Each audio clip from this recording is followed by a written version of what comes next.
Welcome to Tenor Tech, where I solve the problems you didn't even know you had. You start by launching Sseedit as administrator.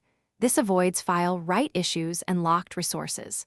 Once Sseedit opens, select only the specific mod plugin or plugins you want to clean.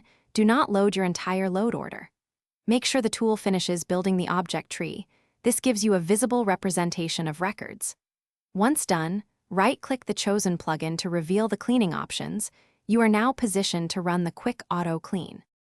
You now invoke the Quick Auto Clean script by right-clicking the plugin, selecting Apply Script, then Sseedit Quick Auto Clean.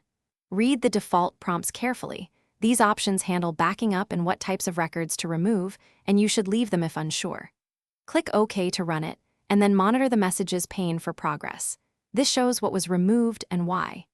If the script finishes with messages, verify the cleaned records listed to understand changes made. After the script finishes, you must save the plugin changes.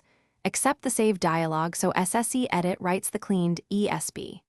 Once saved, make sure to run loot or start the game to verify stability and that the mod functions as expected.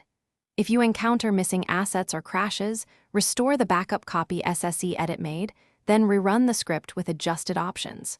One key troubleshooting tip: if something goes wrong, revert to the backup and try cleaning with conservative settings or seek mod-specific guidance. Thanks for watching. Subscribe to keep your life in tune.